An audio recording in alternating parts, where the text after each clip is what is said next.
Welcome to day 289. We are in Luke 11 through 12. Let's start off with something really cool. How about we talk about proof that Jesus has the power of God, is God. So Luke 11, 17 through 20. He knew their thoughts, so he said, "Any kingdom divided by civil war is doomed. A family splintered by feuding will fall apart. You say I am empowered by Satan. But if Satan is divided and fighting against himself, how can this kingdom survive? And if I am empowered by Satan, what about your own exorcists? They cast out demons too, so they will condemn you for what you have said. But if I am casting out demons, by the power of God, then the kingdom of God has arrived among you." Okay, so he uses their own arguments about them. They're mad because he's casting out demons. Well, wait a second. Their exorcists do that. So they're like, oh, oops, we can't say that. And he's pointing it out to them and how ridiculous it is. So then the point is, well, if I am casting out demons by the power of God, then the kingdom of heaven is already here. And that is proof that Jesus is God right there.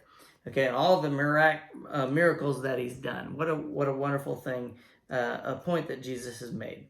Okay, so now let's talk about spirits here.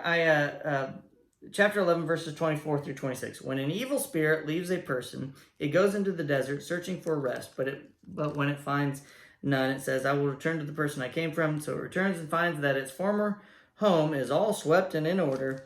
Then the spirit finds 7 other spirits more evil than itself, and they all enter the person and live there. Okay, and so that person is worse off than before. We've read this verse before, and it's just another one of the Gospels.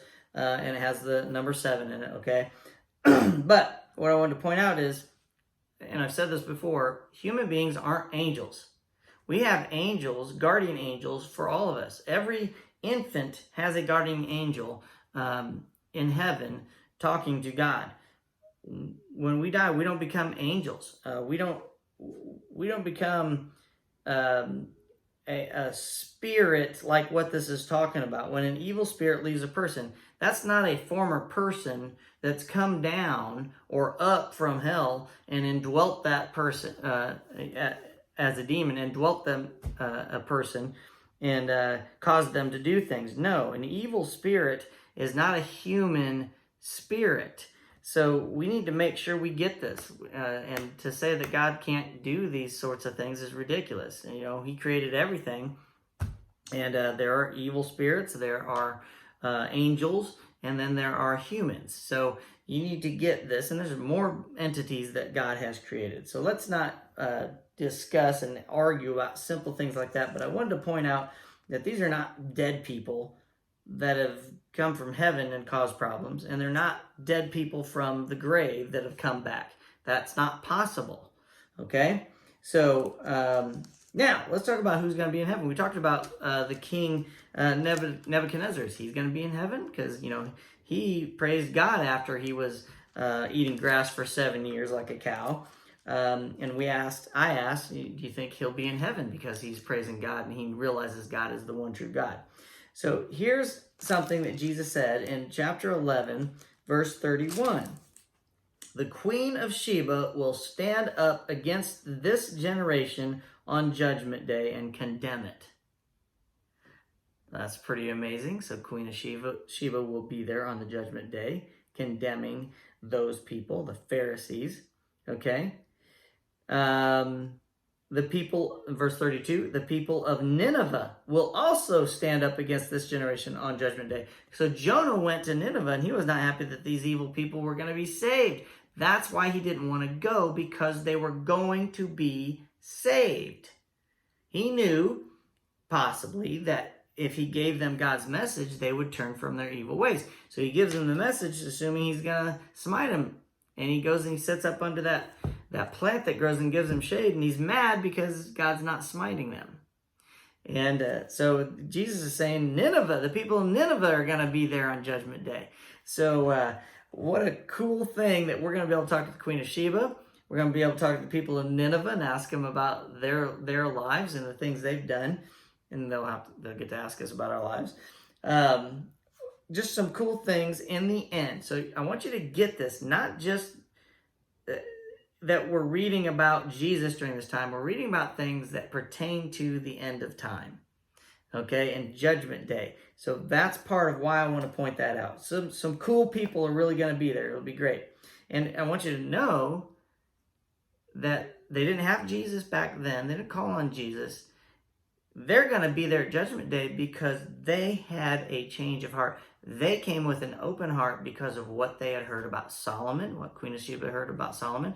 And she understood after being there that this was something better. She had a change of heart. Nineveh had a change of heart.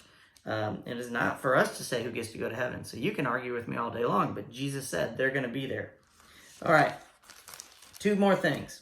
Verse 42, what sorrow awaits you, Pharisees, for you are careful to tithe even the tiniest income from your herb gardens.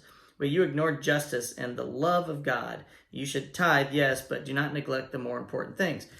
Justice and the love of God. Those are the most important things. So whenever justice needs to be taken care of, that's above and beyond the tithe. Okay? Make sure that you love God with all your heart, all your soul, all your mind, all your strength, everything. That's what this is about.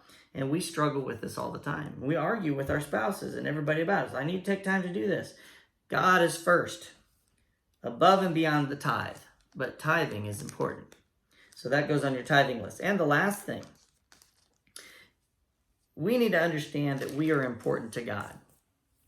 And that we don't need to worry. So here's the worrying and our values, what I want to talk about. Verse 7, chapter 12. And the very hairs on your head are all numbered. What? Your hairs are numbered. God knows every cell and everything in the cell. And he knows all the DNA and all the pieces that go into the DNA. He knitted you together. If he's God, he's infinite and can do all of that and can know all of that. We already talked about him being everywhere and all-knowing all the time. He's God. And if that's the case, then he has numbered our hairs. He understands everything about us. Keep reading. So don't be afraid. You are more valuable to God than a whole flock of sparrows. Okay? Verse 24 through 26. Look at the ravens. They don't plant or harvest or store food in barns, for God feeds them. So God cares more about you than the sparrows, and yet he still feeds the sparrows. And you are far more valuable to him than any birds. Can all your worries add a single moment to your life? Not a single moment. And if worry can't accomplish a little thing like that, what's the use of worrying over bigger things? Stop worrying. You may have gotten yourself into that tight spot, but stop worrying about it and do something about it. That is your day 289. I'll see you tomorrow.